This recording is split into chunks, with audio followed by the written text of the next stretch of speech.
Setelah kalah dalam Perang Dunia II, Jepang mengalami krisis ekonomi.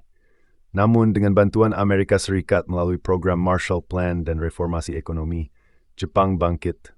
Permintaan besar Amerika untuk suplai logistik saat Perang Korea juga membantu Jepang. Lalu reformasi tanah, pembubaran zaibatsu konglomerat besar, serta investasi dalam industri berat dan teknologi menjadi pendorong awal. Pemerintah melalui MITI, Ministry of International Trade and Industry, mendukung industri strategis seperti otomotif, elektronik, dan baja. Tenaga kerja Jepang juga dikenal disiplin dan memiliki efisiensi tinggi. Dengan berkiblat pada kebijakan ekspor didukung inovasi, Jepang merajai industri elektronik seperti televisi dan peralatan elektronik rumah tangga, juga otomotif. Dengan pemerintahan yang stabil, hasilnya ekonomi Jepang tumbuh rata-rata 10% per tahun pada 1950-an hingga 1920-an. Economic bubble. Jepang adalah periode pertumbuhan ekonomi yang tidak sehat akibat spekulasi berlebihan di pasar properti dan saham pada 1980-an, yang akhirnya pecah pada awal 1990-an. Sehingga Jepang mengalami the lost decade, yaitu stagnasi ekonomi yang berlangsung lebih dari 10 tahun. Pada 1980-an, Jepang melakukan deregulasi besar-besaran di sektor keuangan. Bank of Japan (BOJ) menurunkan suku bunga ke level rendah untuk mendorong investasi.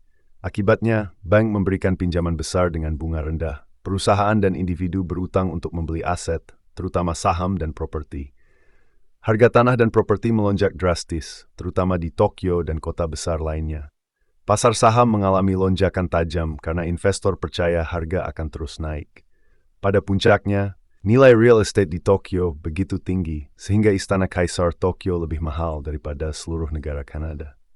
Akibatnya nilai tukar yen di atas dolar yang mengakibatkan inisiasi dari Plaza Accord. Plaza Accord adalah perjanjian yang ditandatangani pada 22 September 1945 di Plaza Hotel, New York, oleh 5 negara, Amerika Serikat, Jepang, Jerman Barat, Prancis, dan Inggris. Bertujuan untuk melemahkan dolar AS terhadap mata uang utama lainnya, termasuk yen Jepang dan Deutsche Mark Jerman. Penyebab Plaza Accord adalah defisit perdagangan Amerika Serikat. Barang impor lebih murah di pasar AS. Konsumsi produk asing meningkat. Ekspor AS lebih mahal. Produk Amerika kalah bersaing di pasar global. Banyak politisi dan industri di AS menuduh Jepang melakukan praktik perdagangan tidak adil dan menuntut tarif lebih tinggi terhadap barang Jepang. Untuk menghindari konflik dagang, Jepang dipaksa ikut serta dalam Plaza Accord. Menyetujui Plaza Accord, tekanan diplomatik dari AS. Jepang sangat bergantung pada pasar AS untuk ekspor. Jepang ingin mempertahankan hubungan baik dengan AS sebagai sekutu utama. Dengan menyetujuinya, Jepang dapat menghindari perang dagang dengan AS yang bisa merusak ekonominya karena sanksi keras. Dampak. Setelah Plaza Accord yen menguat drastis, dari sekitar 240 yen per dolar menjadi 120 yen dolar 1988. Menyebabkan ekspor Jepang terpukul, produk Jepang menjadi lebih mahal di pasar global.